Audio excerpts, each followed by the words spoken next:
Welcome back, Wavesa, and today I figured that we go into the iconic unit of the Pathfinders. These guys, by far, one of my favorite lore-wise. They're your fun little scouting up guys. They give you the nice special weapons and will do more covert operation missions, and they just line up all the things for the bigger battle suits and tanks to actually deal their damage. In previous editions, they used to have a 5-up save, which made them significantly less tanky than they are now, but now they have a 4-up save like their other Fire Warrior brothers. But the catch is, unlike the rest of the infantry that we have as Tau, these guys are the only ones that don't have a -1 to hit or a -1 to wound, which means they are still significantly less durable than their other Fire Warrior and even Kroot counterparts.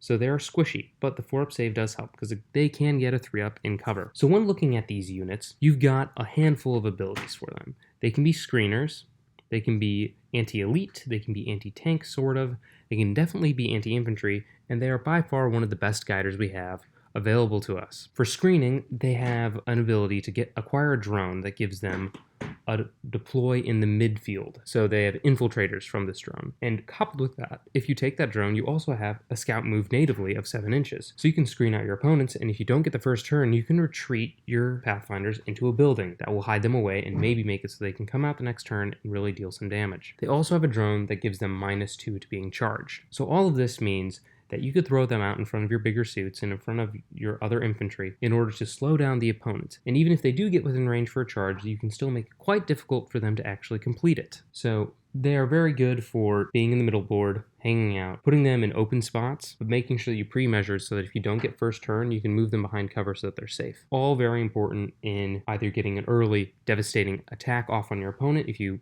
give them ion rifles or rail rifles, or if you want to screen them out and use them as chaff and cannon fodder to keep your bigger suits safe. So from there, we go on to their actual damage-dealing capacities, and the ion guns and the rail rifles. Now, depending on what you like, whether you want a bit more anti-elite, then you'll go ion rifles. If you want a bit more anti-tank, you'll go rail rifles, but I find that the rail rifles will deal with most elites just as well as the ions, mostly because of their higher armor penetration, whereas the ions have a lower strength and a lower armor penetration, and you have to overcharge them in order to properly get some good damage out of it. Though volume of shots does say something. You get 9 shots from your ion guns, and you only get 3 from your rail rifles, depending on which one you take. So I think it's very much user preference, but I do have to say that I like the consistency of the rail rifles personally. When it comes to anti-tank, you have the rail rifles again, because they're strength 10, so they'll be wounding vehicles on 4s. We'll get into a way to improve that later in the video. And you've also got the semi-automatic grenade launcher. Now, I'm gonna be honest, it's not really much to write home about. It's got one profile where you're pretty much guaranteed 1 mortal wound on a tank if you hit it, which can be nice, you know, like 4-up anti-tank and then devastating wounds. It's pretty good.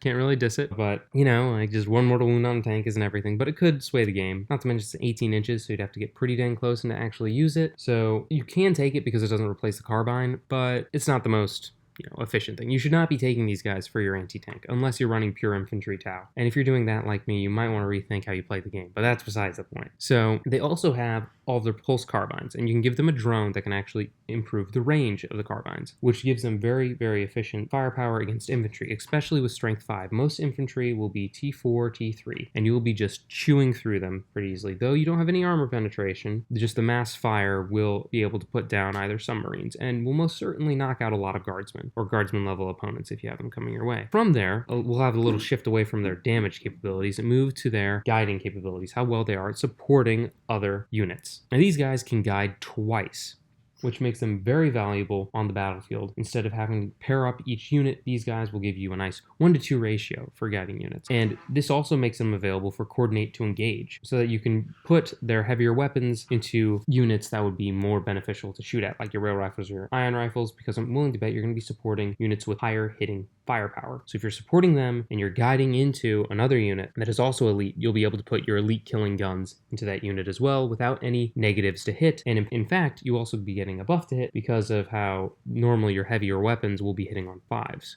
So you'll at least be hitting on 4s. And if you got to stay still, which would be very impressive because that never happens because your Pathfinders are always on the move, you'll be hitting on 3s. So from here, it's a very well-rounded data sheet. They're 90 points, which puts them right up with Breachers, but they get special weapons. So the Breachers have a nice mass elite and infantry killing gun, whereas you've got a good smattering of support and anti-tank and anti-infantry across the board. So from there, you can attach a couple characters or put some characters around these guys to make them more efficient on the battlefield. First off, we have Dark Strider, which gives them a +1 to wound, which is very effective against literally everything. I made a video on Dark Strider, you can check it out. You also have a free forward deploy.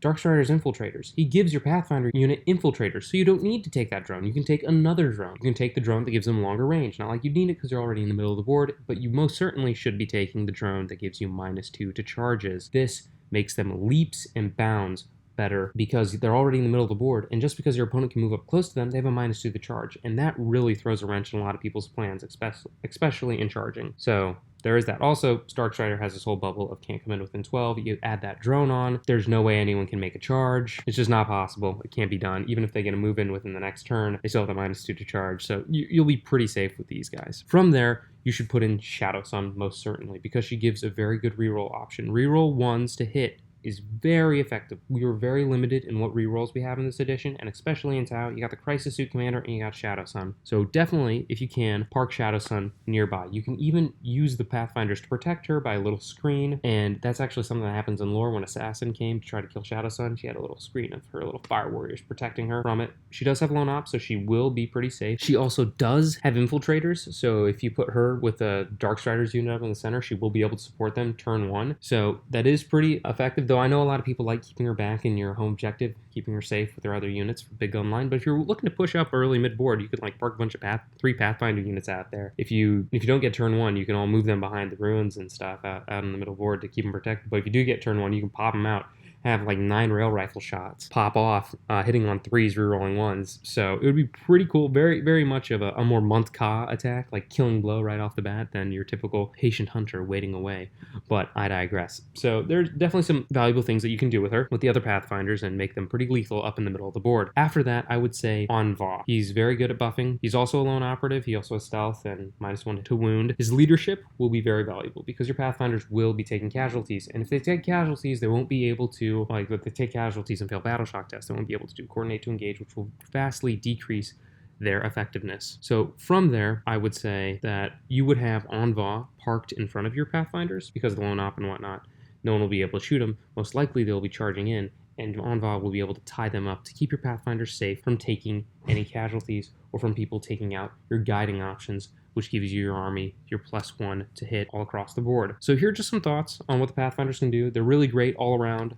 Highly recommend them. Currently, I've been running 3 squads of them just because I love the special weapons and I love the guiding ability, because that's 6 free guides. Most Tau armies don't have that many units going around anyways, and like it's all market light, so no one gets cover, and it's great. But I digress. Let me know what you think down in the comments below about the Pathfinders. Feel free to lambast me if you think they're overrated, or if you really like the ion guns over the rail rifles, but I digress. And I'd like to thank my patrons, Mark, Magnus the Roadie, Chris F., Jonathan Patino, and Created by Philip, for their wonderful support and helping keep the lights on here. Anyways, if any of you are interested, we have a Discord, so feel free to join there. And if you'd like to join the patrons, the links are both in my channel. And I hope your day goes for the greater good.